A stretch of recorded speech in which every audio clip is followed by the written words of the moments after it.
السلام عليكم ورحمة الله تعالى وبركاته. مرحبا بكم في سفيرة الطبخ المغربي زكرياء.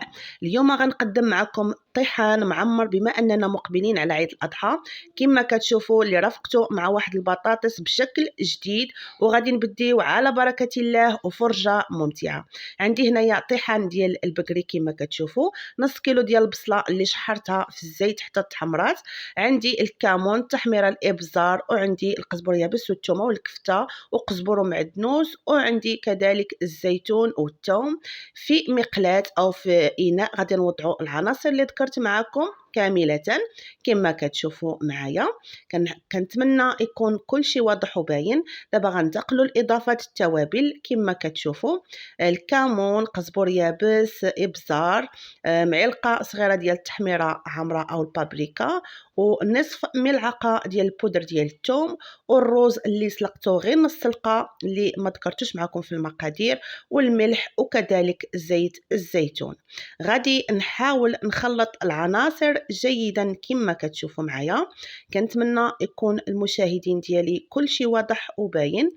كنحاول ندمج التوابل باش يدخلوا ليا في اللحم المفروم، وكذلك جميع التوابل تندمج ليا مع بعضياتها. وهنايا عندي واحد الكميه ديال بيض السمان اللي سلقتها، من بعد ما حركت عاد غادي نضيفها. وغادي ناخذ الطحان ديالي اللي صفقته مزيان، يعني كتحاولوا تصفقوه ولا تديوه للجزار ديالكم يصفقوا لكم كما هكا. وكنحاول ندخل العماره ديالي، وكنستعن باليد ديالي كندفع، ولا استعملوا واحد البوش اللي يكون جوطه ديروا فيه الحشو، وغادي غادي تحاولوا تدخلوه في هذاك الثقب، وغادي يدخل بكل سهوله، وغادي يدخل الحشو من الاسفل يعني الاعلى، يعني جميع الاطراف غادي يكونوا معمرين. انا هنا استعنت غير بيدي باش اللي ما عندهاش البوش يعني ما توحلش، يعني كما كندير بحال هكا. كنحاول ندخل العماره ديالي وكندفع بيدي باش تدخل ليا العماره لداخل، وغنبقى مستمره كما كتشوفوا معايا حتى نكمل جميع الحشو ديالي كما كتشاهدوا معايا. ونتمنى نكون خفيفه على قلوبكم، وما تنساونيش من اللايكات اللي وصلت معايا حتى لهنايا. ديري لي واحد اللايك فضلا وليس امرا، باش نتشجع ونزيد نحط فيديوهات. من بعد ما ساليت العماره كما كتشوفوا، كناخذ غير هذاك العويد ديال السنان وكنحاول نسد به، ولا ممكن ديري سيدتي واحد الابره والخيط وتسدي بها. انا اكتفيت غير بهذه الطريقه كما كتشوفي. وغادي نحاول باش ندهن السطح ديال الطيحان، يعني باش غادي يعطينا في الاخير واحد اللون اللي زوين بالقليل غير من الزيت النباتيه كما كتشوفي هنايا. وبالنسبه للكميه ديال اللحم المفروم راني ما ذكرتوش معكم في المقادير، انا اكتفيت هنايا غير ب 500 غرام، ممكن ديروا حتى الكيلو، الطحان يهزكم حتى الكيلو ماشي مشكل. وغادي تاخذوا هنايا واحد العويد وغادي تقبوا به الطحان باش يلقى فاش غادي يتنفس ويخرج هذاك البخار باذن الله. من بعد ما ساليت غادي ناخذ واحد الورق ديال الزبده اخر كما كتشوفوا، غادي نحاول نغطي الطحان ديالي كما كتشوفوا معايا. كنتمنى يكون كل شيء واضح وباين. وناخذ ورق او بابي الومنيوم اللي عاد غنديرو من فوق ورق الزبده كما كتشوفوا معايا. غادي نوضعو ونحاول نحكموا على الطحان ديالي وتغطوا جميع الجوانب، يعني باش ما يتحمرليش الطحان، لان الغرض ديالي دابا في هذه اللحظه هو ان الطحان يطيب ويبقى ليفتي. كتشوفوني خديت هنا ماء اللي هو غليان يعني طايب طلق السبوله ديالو، ودرته في واحد الطاوه وغادي نديرو في الفران. عاد غندير الطحان في الرف الثاني ونشعل عليه على نار مهيله، غيدير لي تقريبا واحد الساعه. هنايا عندي بطاطا، نص كيلو ديال البطاطا، درت 3 صفار ديال البيض، ودرت واحد الحكيك ديال دانون طبيعي والقليل من الملح، ودرت الابصار. وغادي نضيف التحميره، غنضيف منها غير شويه باش ما تعطينيش داك اللون الاحمر بزاف، ونص معلقه ديال الملح. وهنايا غادي نضيف الزبده، درت واحد المعالق ديال الزبده اللي تكون نوعيه جيده، وكنحاول ندمج العناصر جيدا كما كتشوفوا حتى تحصلت على واحد لابوغي ديال البطاطا.